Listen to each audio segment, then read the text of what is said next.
Hello and welcome back, future scientists. I'm Mr. K with Mississippi Public Broadcasting, and we're going to continue our lesson today on photosynthesis, okay? So we've talked a little bit about plants and animals and how plants and animals take glucose and turn it into ATP for the cells to use. Right now we're going to back up and talk about where did that glucose come from? How do plants make that glucose? And it's through this process known as photosynthesis. So let's go ahead and hop into it and see what we're learning about today. So here's an introduction to photosynthesis. The first thing I wanted to do with y'all is just break this word down. So photo and synthesis, these are both Greek root words, and here's their meaning. So photo is referring to light, and synthesis means to make. So when you put these words together, it means to make something with light. And specifically, what are we making? Well, we're making glucose, which is sugar. Okay, here's the definition of photosynthesis. So photosynthesis is the process by which plants, algae, and some bacteria use energy of the sun to synthesize organic compounds, sugars, from inorganic compounds such as carbon dioxide and water. Now, when we think of photosynthesis, we do often go directly to thinking about plants, but I wanted to point out that bacteria, okay, they are very important. A type of bacteria that can do photosynthesis are called cyanobacteria, okay? And they're really the ones who got this whole process of photosynthesis and putting oxygen into the atmosphere. They got that whole thing started. For a couple of billion years, they were the only things that could do photosynthesis, and that's how the atmosphere got enough oxygen to support big multicellular organisms like us. So that cyanobacteria, although they're very, very small, they play a huge role in us being here today. Okay, so let's keep it going. So why is photosynthesis so important? Well, photosynthesis is one of the most important biological processes on Earth, and here's why. So first of all, it's going to provide the oxygen that we breathe. Okay, so all multicellular organisms, animals, we're bringing in oxygen and using that to perform that cellular respiration that we've been talking about, okay? Without oxygen, we can't make enough ATP. We're limited to that anaerobic respiration, and we're just not getting enough energy out of that, okay? So we really need oxygen to get the most energy out of the food that we eat, okay? Photosynthesis is also going to consume much of the carbon dioxide. Now, carbon dioxide is a greenhouse gas, which means it kind of traps heat on the Earth. That's actually why the climate is rising right now. The temperature is rising on Earth because of all the carbon dioxide. Well, plants, through photosynthesis, absorb a lot of that carbon dioxide and gets it out of our atmosphere for us, okay? It's also going to produce food. All food chains start with photosynthesis. These autotrophs making glucose, that's where all food chains start. So even if you're not eating plants, let's say you're not having a salad for lunch, you're probably eating something that did eat plants. So if you go back far enough, all of our food is coming from photosynthesis, okay? It's also going to generate energy in that form of glucose. We're kind of storing energy in the glucose. And then lastly, it's going to supply fibers and materials, okay? So that glucose that the plants make, they'll then incorporate it into their body and their cells. They'll kind of change the glucose into a different sugar called cellulose, and that cellulose can be used for a lot of different things. We get paper from trees, we get textile and fabrics from plants, and so all of that stuff is also a result of photosynthesis. So here are some reasons why photosynthesis is so important. Okay, let's keep it going. So here are the basics of photosynthesis. Okay, almost all plants are photosynthetic autotrophs. Now I used that word in a couple lessons a while back, but I did just want to touch on it. So autotroph, what is an autotroph? That suffix T-R-O-P-H, troph means to eat, and auto means self. So what that means is they can make their food themselves, and it's through this process of photosynthesis. Okay, so all plants, almost all plants are photosynthetic autotrophs, as well as some bacteria and protists, okay? And like I said earlier with that bacteria, it's the cyanobacteria. And there's a picture of cyanobacteria in the bottom right there. Cyanobacteria is usually green or blue looking bacteria, and they can also do this photosynthesis. Okay, so autotrophs produce their own organic matter through photosynthesis, and they do that by converting sunlight energy into energy stored in chemical bonds, which is inside of the glucose that we're making here. Okay, so that's just a quick overview of what's happening in photosynthesis. Okay, here's the formula for photosynthesis. Okay. So let's take a look at what's going on here. Something I want us to know, everything on the left of that arrow, that's what goes into the equation. We would call those reactants, okay? And everything on the right of the arrow, that's stuff that's coming out of this reaction, and we call those products, okay? Whatever the equation produces, we call them products, okay? So on the left, this is what goes into photosynthesis. Well, the first one, that CO2, is carbon dioxide. So plants absorb carbon dioxide. They're also going to absorb water, okay? The carbon dioxide they absorb through their leaves. We talked about that small opening called a stomata. It's kind of how plants can exchange gases with the atmosphere. So the carbon dioxide comes in through the stomata and the water comes in through the roots, okay? And then you can see light is above the arrow. The light is coming in from the leaves of the plants, and that chlorophyll that we talked about last time is absorbing it, okay? So after photosynthesis, here's what we're producing. Okay, so that's C6H12O6, that's glucose. So one of the products of photosynthesis is glucose. We're also producing that O2 is oxygen. That's the oxygen that we breathe. And then lastly, it's going to produce a little bit of water as well. Okay, something kind of interesting about this whole process here that I want us to know is that if I switch this arrow around and pointed it in the opposite direction, that would be cellular respiration. So photosynthesis and cellular respiration, they're like the same equation going in opposite directions, okay? Something else I wanted to point out, this is really important to us. The plants, through photosynthesis, make oxygen. This is really important for us. That's what we breathe. But they're not trying to make it. What they want to make is this glucose. That's what they need. This is just a byproduct. They're not trying to make it, but it is very, very important to us. Okay, so that's the formula for photosynthesis. Let's kind of take a look at what's really going on here. Okay, so oxygen on the earth enables the evolution of aerobic respiration and the development of higher life forms. So I kind of talked about this earlier. For about 3 billion years, that cyanobacteria is producing this oxygen. So the Earth is 4.54 billion years old. For about 75% of that, 3 billion years, bacteria doing photosynthesis, putting oxygen into the atmosphere. That's how big multicellular organisms like animals came about. So this photosynthesis is super important to us being here. Okay, once we make this glucose, then we're going to do respiration. Even in plants, the cells have to do cellular respiration, and that's how you extract the ATP out of the sugars. Okay, so plants do photosynthesis, but they also do cellular respiration. They do both.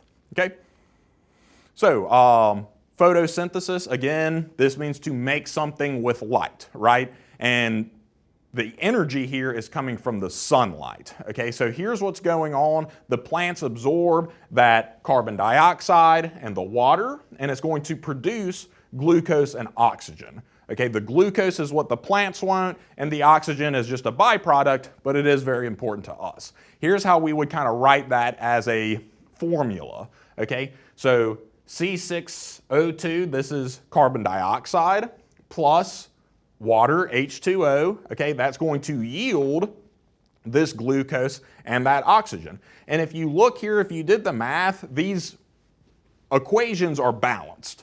There's the same number of C's and H's and O's on this side of the equation as there is over here. Okay, so the equation is balanced. And again, if I were to flip this arrow and make it go the other way, from right to left this way, it's cellular respiration. From left to right, it's photosynthesis. Okay, they're the same equation going in opposite directions. Okay, so let's just kind of go over a summary of photosynthesis. I really just want to introduce it today, and then we'll get into some more of the complicated stuff when I see y'all next time. Okay, so here's an overview of photosynthesis. All right, so we use the light energy, okay, that's going to be absorbed by chlorophyll. Remember, chlorophyll is inside of an organelle called chloroplast inside of plant cells.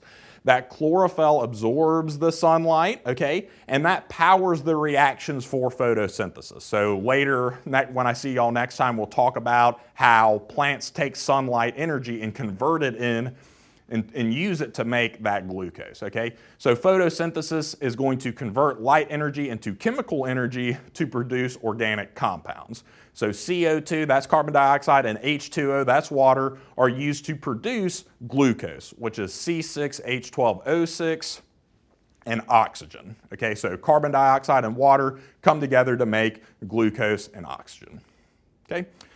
So those are the first couple steps. Let's look at these other couple steps. Okay, so something really important in photosynthesis are known as the light reactions.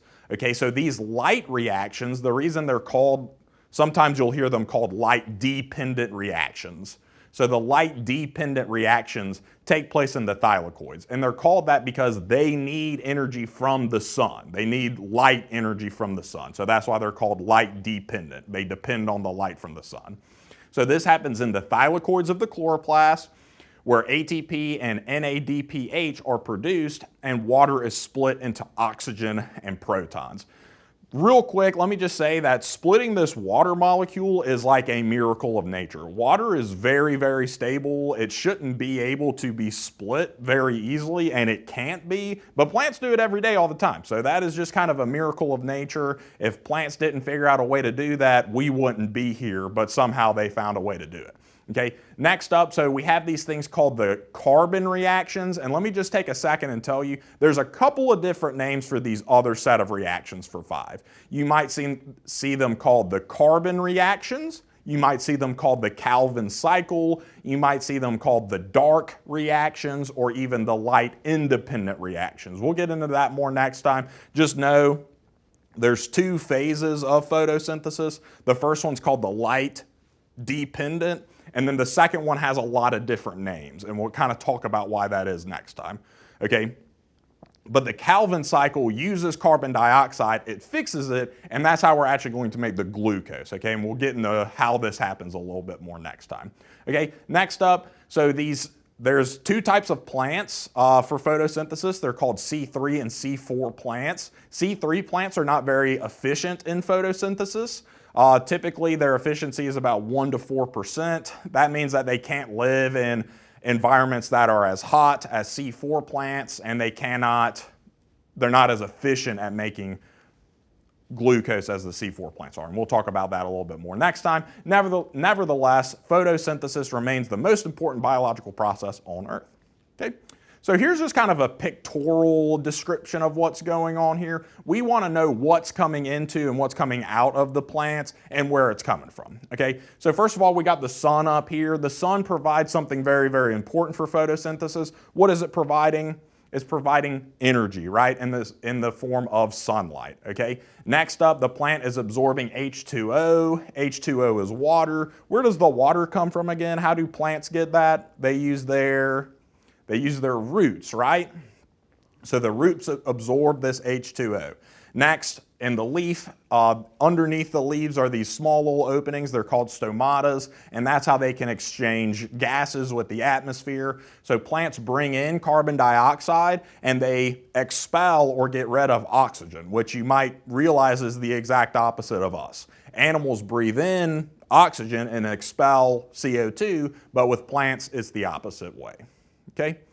Another quick overview of photosynthesis. Photosynthesis is the process by which autotrophic organisms use light energy to produce sugar and oxygen gas from carbon dioxide. Here is the formula. I'm showing it to y'all a lot because we're going to need to be able to write this out, okay? But I just like to think of it as the individual products and reactants instead. So if I asked you what carbon dioxide was, how do you write carbon dioxide? Most of y'all would know that it's CO2. All you have to remember at that point is that there's a 6 in front of it.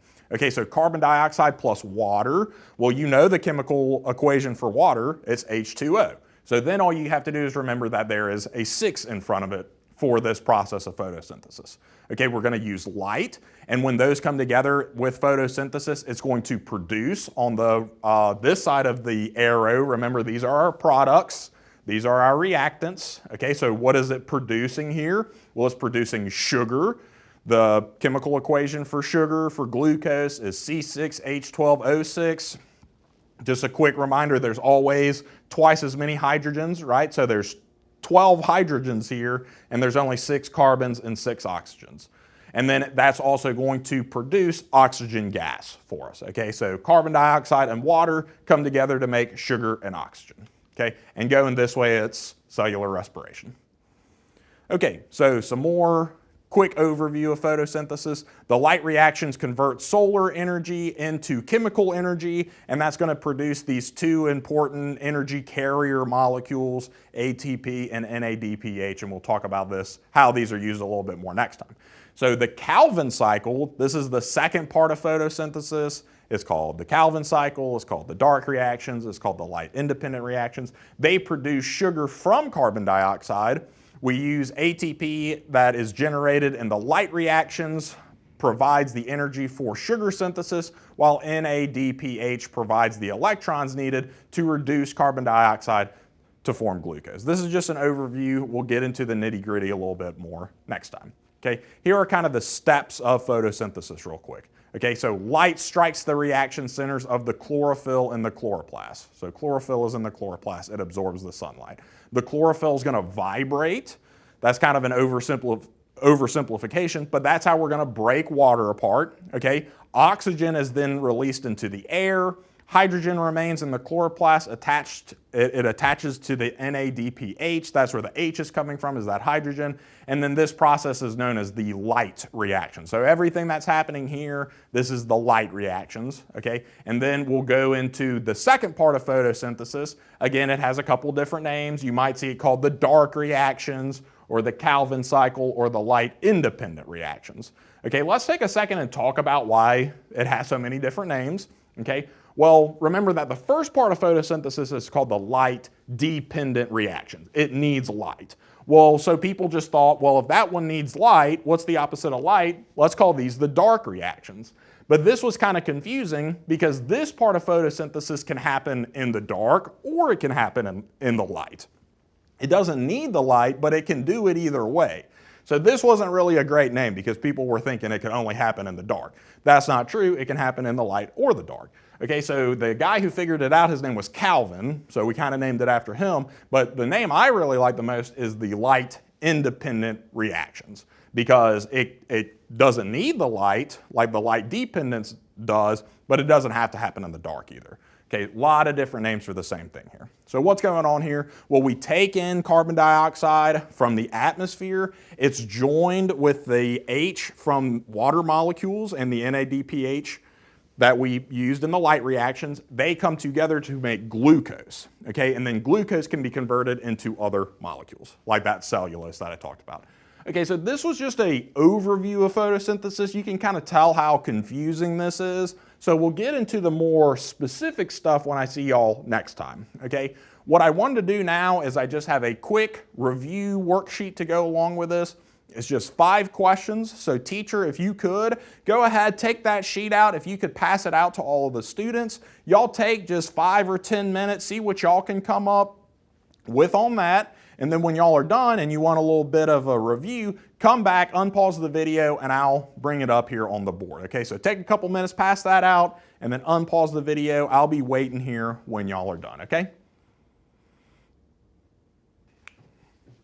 All right, everybody, I know these 5 questions were probably no problem for y'all at all, but just in case you're a little bit confused, I'm gonna go over them with y'all. So let me get y'all's attention up here. 5 quick questions. Y'all feel free to change or add anything you don't have. We'll see what y'all came up with, and then we'll just kind of keep the ball rolling from there. So let's go ahead and look over these. So number 1 says, which of the following best summarizes photosynthesis? So let's kind of look at these. Let's see if we can find which one of these best summarizes what's happening here.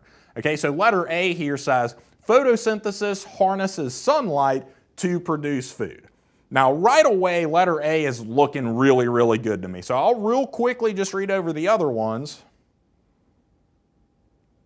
but I think the best one here is going to be A. So we'll go ahead and go with A on this one, okay? And that's what it's doing. We're harnessing sunlight and we're making food out of it. That's what photosynthesis means, to make something with light. That's exactly what's going on here. Great, let's look at number 2. So, in the following food chain, identify the heterotrophs. Okay, what is a heterotroph? A heterotroph is anything that cannot make its own food and therefore has to eat something else. So looking at this food chain, you want to ask yourself, what's eating something else? And everything that's eating something is going to be a heterotroph. So for this one, I'm going to go with D.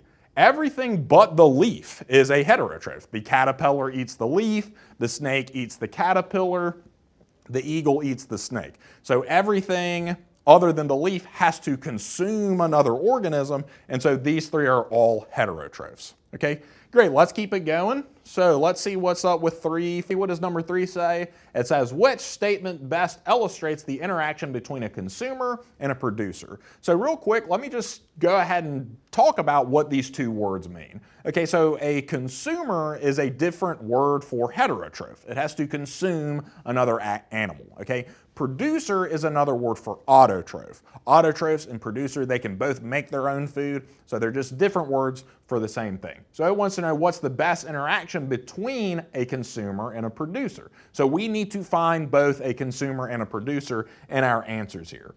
Looking at this, I think letter B is going to be really good. A grasshopper eating grass, okay? So a grasshopper here is the consumer and the producer is the grass. So that is a good interaction between the other ones. All the other ones is either missing a producer or a consumer. So for example, letter A, a tiger eating an ox, they're both consumers, okay? For C, a bear eating a rabbit, again, they're both consumers, okay? So no producers in A and C. And then lastly, D, grass capturing sunlight, well, we have one producer and nothing else. So once we kind of eliminate those other options, B is going to be the last one left. That's the one we want to go with. So let's look at number 4. Which of the following is accurate? Okay, so I want to go with letter C here because let's look at A and B and make sure those are both correct. So it says the outputs of photosynthesis are the inputs for cellular respiration. And then B says the outputs of cellular respiration are the inputs for photosynthesis. Those are both true. I've kind of talked about this, how cellular respiration and photosynthesis is the same equation going in opposite directions. So what you put into photosynthesis is what you get out of for cellular respiration. And what you get out of cellular respiration is what goes into photosynthesis. So they're the same equation going in opposite directions. And then the last one here, the correct chemical formula for photosynthesis in the presence of sunlight is. So what we want to do here is let's just use the words to describe what plants do. What do plants take in to do photosynthesis? So they're going to take in water, they're going to take in carbon dioxide, okay? And then they're going to give off, through that process, they're going to give off glucose, okay, and oxygen. So we want to find the answer here that's kind of describing that. And to me, I want to go with letter B, because this says CO2 is carbon dioxide plus H2O, which is water. That's going to yield glucose and oxygen. And that's what we were just saying happens with photosynthesis. So y'all, thank you so much for following along with me. I hope that review was helpful. Your teacher has some other things for you to practice on, so make sure to give that your best effort, and I hope everybody has a great day.